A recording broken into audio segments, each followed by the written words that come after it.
Hello everyone, मैं हूँ प्रिया और आज हम लोग देखेंगे व्हाई बिग डेटा मतलब बिग डेटा का जरूरत क्यों पड़ा या बिग डेटा आया कैसे। एक एग्जांपल से समझेंगे।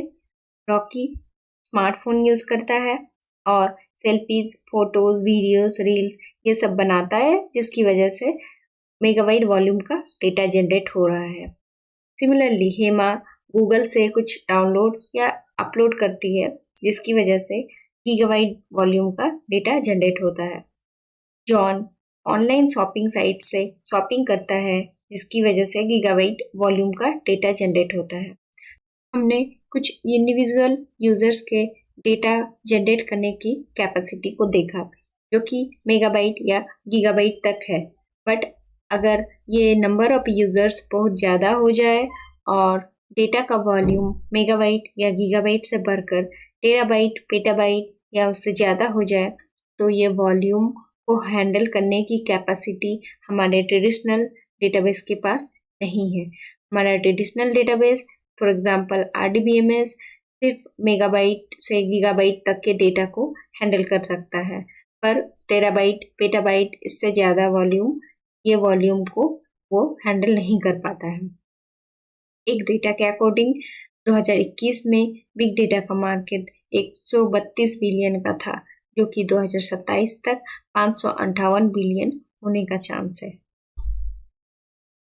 अब हम लोग बिग डेटा के हिस्ट्री को देखेंगे। सन 1990 से पहले डेटा को बोला जाता है ट्रेडिशनल डेटा, जिसको RDBMS स्टोर एंड प्रोसेस करता था।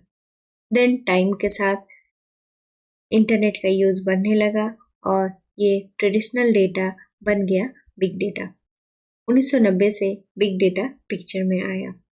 आज के टाइम में वर्ल्ड वाइड 5 बिलियन से ज़्यादा लोग इंटरनेट यूज कर रहे हैं, तो आप समझ सकते हैं कि कितना billions of billions data daily generate हो रहा है। 1990 से पहले डेटा मॉडरेट स्पीड में जनरेट होता था, पर 1990 के बाद डेटा का वॉल्यूम एक्सपोनेंशियली बढ़ने लगा। इंटरनेट यूज करने के साथ ही इस डेटा के वॉल्यूम पर बहुत ह्यूज इम्पैक्ट हुआ और डेटा एक्सपोनेंशियली बढ़ गया। 1990 से पहले डेटा का साइज मेगाबाइट या गीगाबाइट तक होता था, जो कि 1990 के बाद उसका वॉल्यूम का साइज बढ़कर टेराबाइट, पेटाबाइट, एक्साबाइट, जोटाबाइट और उससे भी ज़्यादा बढ़ गया। ट्रेडिशनल डेटा लोकली स्टोर किया जाता था और एक सेंट्रलाइज लोकेशन में ही स्टोर होता था, पर आज डेटा ग्लोबली स्टोर होता है और उसको डिस्ट्रीब्यूटेड वे में स्टोर किया जाता है।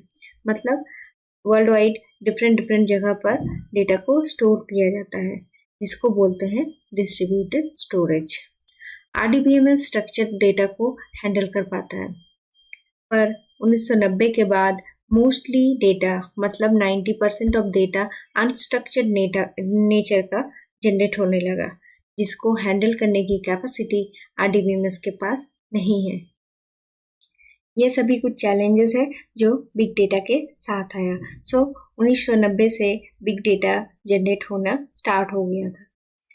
साइंटिस्ट जॉन आर मेशर को फादर ऑफ बिग डेटा माना जाता है। इन्होंने बिग डेटा टर्म को पॉपुलर किया। बिग डेटा टेक्नोलॉजी अभी बहुत हाई डिमांड में है। हमारे रेगुलर लाइफ का पार्ट है big data. For example internet surfing, online shopping, ये सारे कुछ एग्जांपल्स हैं। बिग डेटा के आने से हमारा बहुत सारा काम आसान हो गया है, जैसा कि घर बैठे online banking, online shopping, online education, ये सारे बहुत हमारे लाइफ को बहुत इजी बना दिया है।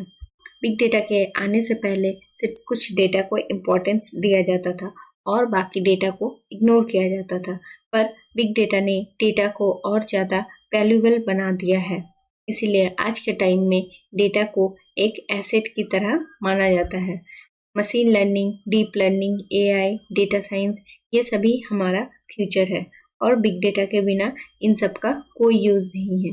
बिग डेटा की वजह से बहुत सारे नए डिस्कवरीज भी पॉसिबल है। इनफैक्ट ऐसा बोल सकते हैं बिग डेटा के बिना कोई फ्यूचर को इमेजिन ही नहीं किया जा सकता है। तो बिग डेटा एक एवर ग्रोइंग सेक्टर है और इसमें फ्यूचर बहुत ब्राइट है। बिग डेटा में बहुत सारे स्कोप्स है, जैसा कि data scientist, data analyst, data architect, data engineer, dBA, ये सभी कुछ स्कोप्स है जिसमें आप अपना कैरियर बना सकते हो और हाई इनकम वाले पैकेज जनरेट कर सकते हो। ये स्कोप्स अपॉर्चुनिटी है बिग डेटा का। हमने देखा बिग डेटा का जरूरत क्यों पड़ा, बिग डेटा का इवैल्यूएशन कैसा हुआ और बिग डेटा के कुछ यूजेस को जाना एंड स्कोप को भी देखा। मिलते हैं नेक्स्ट सेशन में एक नए टॉपिक के साथ। Thank you.